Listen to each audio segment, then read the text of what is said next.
നായകൻ സൂര്യകുമാർ യാദവിന്റെ ക്യാപ്റ്റൻസി തെറിക്കാൻ സാധ്യത ഏറിയിട്ടുണ്ട്. ഇന്ത്യ കപ്പ് ഉയർത്തിയെങ്കിലും ക്യാപ്റ്റൻ എന്ന നിലയിലോ പ്ലെയർ എന്ന നിലയിലോ സൂര്യകുമാർ യാദവിന് പ്രതീക്ഷിച്ച പ്രകടനം നടത്താനായിട്ടില്ല ഈ ലോകകപ്പിൽ. ഇതിന്റെ വിമർശനങ്ങളും പരിഹാസങ്ങളും ഒരു വശത്ത് ഉയർന്നു കഴിഞ്ഞു. IPL ശേഷം ഇന്ത്യ കടക്കുന്നത് ഏകദിന ലോകകപ്പിനായുള്ള മുന്നൊരുക്കത്തിലേക്കാണ്. 2023 സ്വന്തം തട്ടകത്തിൽ നിന്ന് ഓസീസ് തട്ടിയെടുത്ത കിരീടം എന്ത് വില കൊടുത്തും തിരികെ എടുക്കണമെന്ന വലിയ ദൗത്യമാണ് ടീം ഇന്ത്യക്ക് മുന്നിലുള്ളത്. 2027 നടക്കുന്ന ഏകദിന ലോകകപ്പ് മുന്നിലുള്ളത് കണ്ടു തന്നെ ഇനി കൂടുതൽ ഏകദിന പരമ്പരയാകും ഇന്ത്യ കളിക്കുക.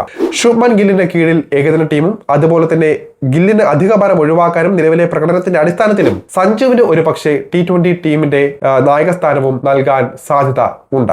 അതായിരിക്കും പ്രധാന മാറ്റങ്ങളിൽ ഒന്ന്. ഏകദിന ടീമിനെ ശക്തമാക്കുക എന്നതാണ് രണ്ടാമത്തെ ലക്ഷ്യം. അതായത് ഈ T20 ലോകകപ്പിന് തൊട്ടു മുൻപുള്ള 3 മത്സരങ്ങൾ അടങ്ങിയ ഏകദിന പരമ്പരയിൽ ഇന്ത്യ 2-1 ആ ഒരു നിലയിൽ ന്യൂസിലൻഡിനോട് പരാജയപ്പെട്ടിരുന്നു. ആ പോരായ്മകൾ പരിഹരിക്കേണ്ടതുണ്ട്. T20 മികവ് പുലർത്തുമ്പോഴും ഏകദിന ഫോർമാറ്റിൽ ഇന്ത്യ പഴയ താളത്തിലേക്ക് തിരിച്ചെത്തണം. ഈ T20 ലോകകപ്പിലെ മികച്ച താരങ്ങളെ ഏകദിന ഫോർമാറ്റിലേക്ക് മാനേജ്മെന്റ് പരിഗണിക്കാനാണ് സാധ്യത.